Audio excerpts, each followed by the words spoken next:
Hello, everybody, and thank you for tuning in to the Liberty Report. With me today is Chris Rossini, our co-host. Chris, welcome to the program. Good morning. Great to be with you, Dr. Paul. Good. Chris, I want to visit with you and with our audience today about the proposals that we're hearing from some of the new members of Congress. And they're not libertarians that are making these proposals.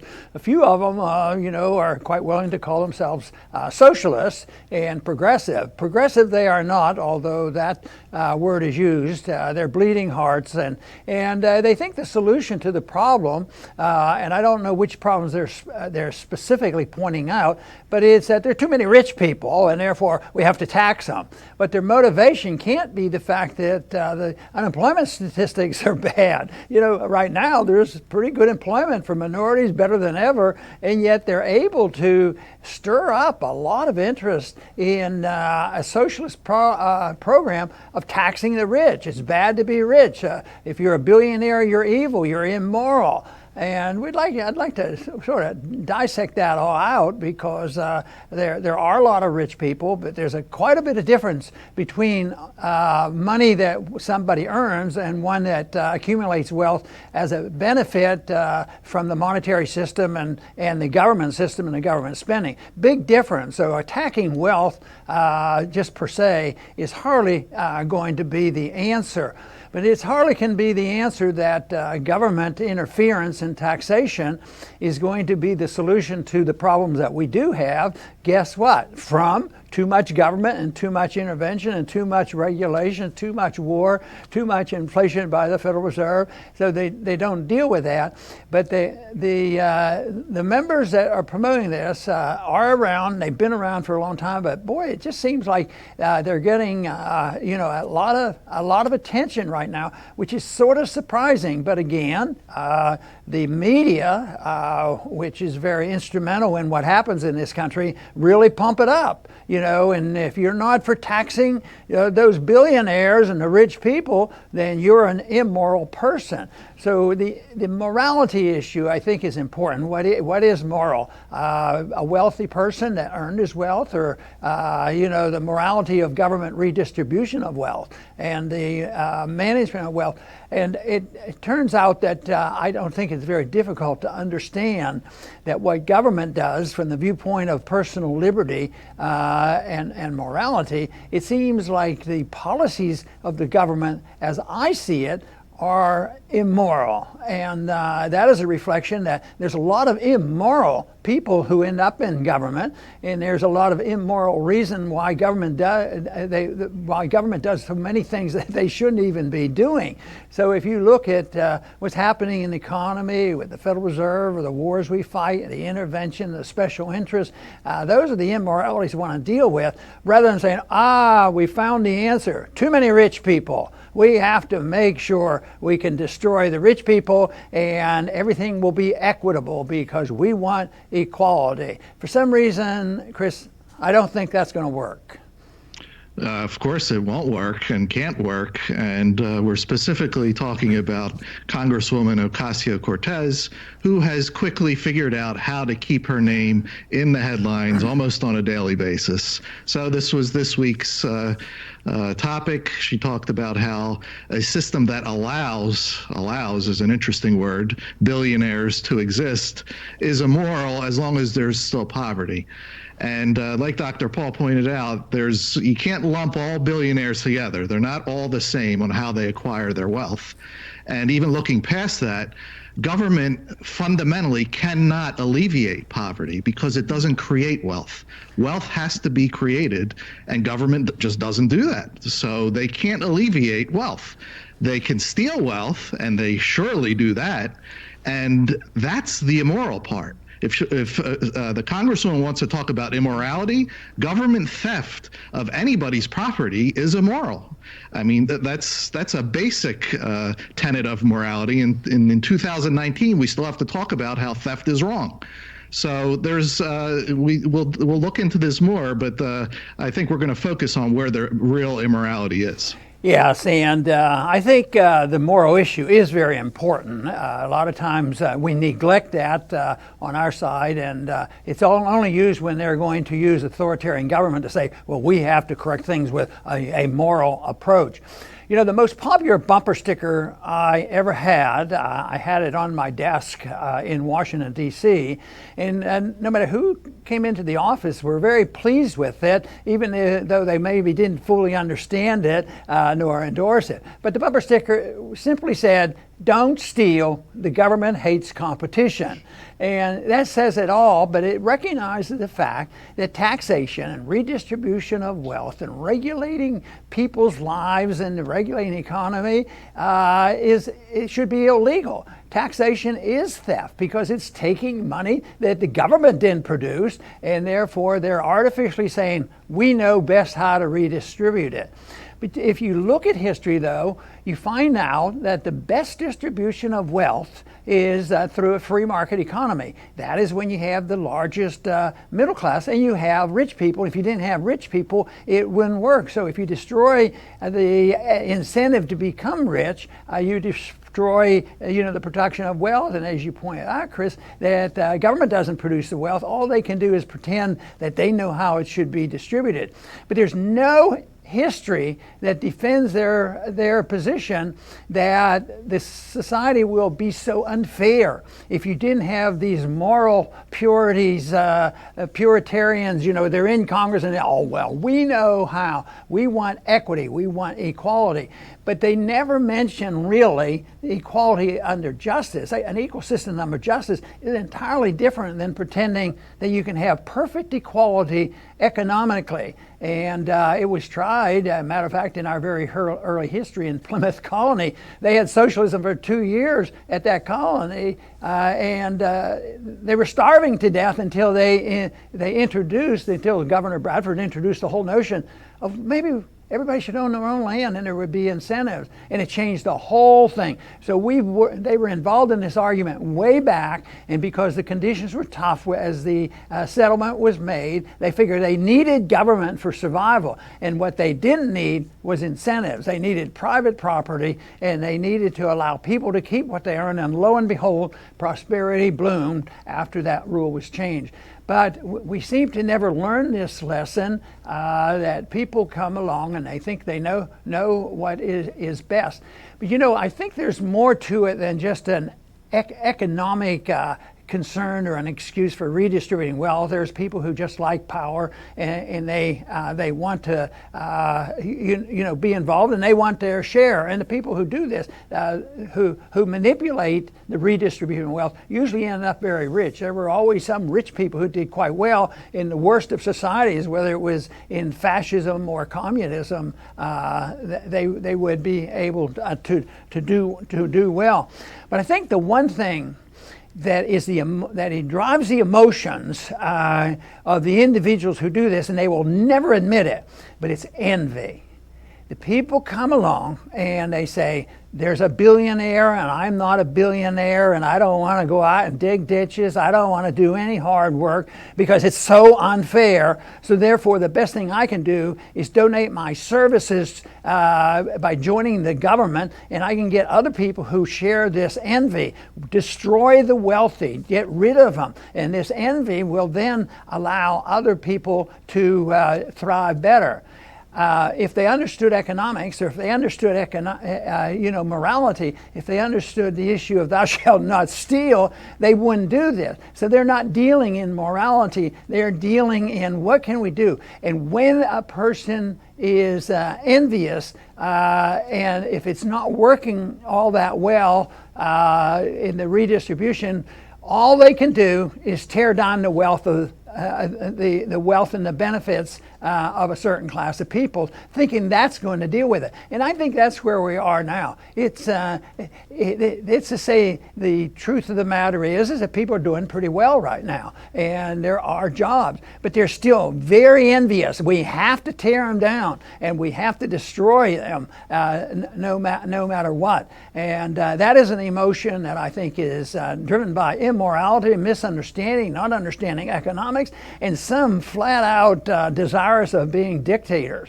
Some actually believe they're born to take care of other people, because I think you know the theme of socialists, instead of being the bleeding heart and caring about the poor, they really base what they believe in on the fact that they don't trust the middle class. They don't trust poor people to have the incentives and responsibility to raise their kids and teach their kids whatever and earn a living. And therefore they have to have somebody take care of them. But dealing with this issue of envy, I think is a big issue. But the only thing we can do is try to counteract the bad fallacies and the beliefs in economics of the politicians who would like to address this subject, which seems to be very popular to address, with ideas that will only make things worse. Mm-hmm. And we need as many billionaires, legitimate billionaires, as possible. The ones that serve us, that we buy their stuff voluntarily, that don't use government to shield themselves from competition, that don't use government to force us to buy their goods or services. Think Obamacare. I mean, isn't that a grand slam for anybody to have government force people to buy your stuff? I mean, think of like the yellow vests in France. They have to have those yellow vests. That creates wealth for somebody illegitimately. They wouldn't have sold all those vests on their own. But if government forces you to buy it, or even here in America, we're constantly forced to pay for these bombs that they're dropping in the deserts out there. And we have no choice in the matter. And that's just making people filthy rich because they're using government force. We have nothing to say. And even if we vote somebody in that wants to end the wars, it doesn't matter. So those are the people that need to, not necessarily the people that need to be torn down, the government involvement with these industries. They should get out of the economy and let natural billionaires rise up that serve us. And I think there's a long list of things that the government does and policies that we have that benefits the wealthy. When I first went to Washington a long time ago, in the 70s, I think I had the impression that welfare was bad, it wasn't moral, and I had this understanding we shouldn't have the welfare system. But I think in my mind I kept thinking of food stamps for the poor, and I thought that was a tough thing to argue. But it turned out the longer I was in Washington, the more I studied foreign policy, the more I studied monetary policy and fiscal policy, the more I convinced that the food stamps, the welfare system, served the rich.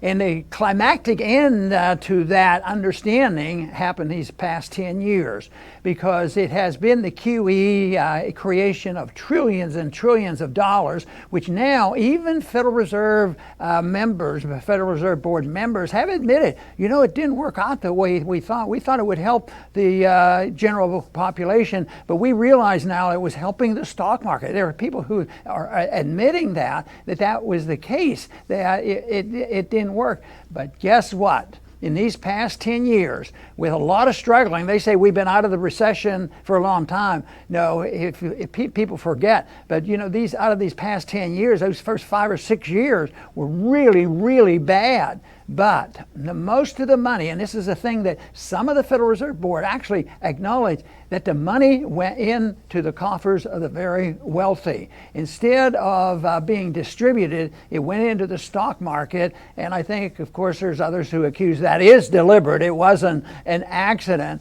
and they have thrived. So it's not a coincidence. It's actually a cause and effect that we have more billionaires now, and there's more resentment than ever because of the recession that was created by the Fed, and it was so bad that they had to create trillions of dollars. They're still floating around, and they don't know what to do with it, but the billionaires are out there. And I can understand that one thing is that I'm challenging the socialist approach of, well, let's just tax the rich. But I do understand their emotional desire to do something about it, but it's not intellectual. They're authoritarians, they're thugs on the street. They want to use government power to solve the problem and grab from one to the other, not even questioning who's guilty. But the ideas are guilty. Ideologically, the whole monetary system established 100 years ago has come to a bad fruition, and it is closely approaching a climactic end. In certain certainly with the last recession, it was a lot of signals out, and the signal now is the QEs haven't worked, and they're going to struggle. So I think this clamor is going to get much worse for government takeovers of everything, even though in these last few years with Trump, with all his problems, less regulations and lower taxes actually have been helpful. I believe, though, that the trouble will come, and it'll be free markets once again that will get blamed. So our job is try to explain that just taxing superficially the rich people is a very dangerous way to go, and that we should be talking more about what liberty is all about and the moral principle of liberty, and applying the moral principle to economic policies as well. Chris, I think we have to go in that direction. Right, and I'll finish, Dr. Paul. People should take, even though they sound silly, Congresswoman Cortez's ideas seriously, because the way government works, it always uses an opening wedge. Whenever they say something is temporary, you could bet that it's going to be permanent. When they give original costs for something, you could comfortably triple what they're saying is how much it's going to cost, and many times even more than triple. And many people may not know this, but the way that the income tax was sold to the American people, it was originally only for the top 2% richest Americans. That's the opening wedge. So people are like, oh, who cares about them? Just like today. But by the time the world wars that America shouldn't have been in started, everybody's paying income tax. And here today, we're all paying income tax. So even though Ocasio-Cortez is trying to sell this as just something for people that are way richer than you have nothing to worry about. The rule with government is if you give them an inch, they're eventually going to take everything. That is right, and this issue has been around for a long time, because if everybody took seriously the whole issue of thou shalt not steal, I think that's been around more than a couple hundred years, and it's really endorsed by all the great religions. But the fallacy has been, and the split has become, that we believe, I think most Americans would even agree, that stealing from each other is not good. It's sinful to go into somebody's house and steal their property. It's still done a lot, but most people, fortunately, would acknowledge that that is illegal and immoral, and it shouldn't be done. But what has happened is that we have given some exemption to some people. Some people are allowed to do that, and those are the officers of the government, because they're good and they know what's right and they won't cheat, and they'll always make sure that everybody will get equal benefit. And therefore the people say, well, I need it, I want some help, so I'm going to endorse this redistribution attitude that they offer us. So they go along and they let that happen. But even in recent history, in the middle part of the 19th century, there was a famous French writer, Bastiat, who wrote about the law, and he dealt with this moral principle. He says the moral principle is that if you and I can't do it, the government's not allowed. If we can't counterfeit the money, the Federal Reserve is not allowed to counterfeit the money. And he used the term plunder. The government should not be allowed to plunder. But this crisp definition and difference between theft and morality is what we need to understand. Because right now it's very confusing, because more people, the more they join in and say redistribution, is very beneficial. But the whole thing is a lot of the motivation for acceptance of redistribution is for the food stamps for the poor. Like I thought was the most significant cause. But no, if you endorse that principle, you're only expanding that principle of government being involved in taking care of groups, and it ends up, then the lobbyists come in, then they get control of the Federal Reserve, then they get control of the budget, and lo and behold, you have the billionaires. So that is the problems, but it is a sympathy for the poor that people endorse this envious redistributionist philosophy, and leading to the trouble. It won't work, hasn't worked, and and we have a desperate struggle in front of us. And I think within not too many years, a major decision will be made, and we have to offer, at least as best we can, the chance for the American people to choose liberty. Liberty will lead to the prosperity, and it's based on a moral principle that we should all endorse. I want to thank everybody for tuning in today to the Liberty Report. Please come back soon.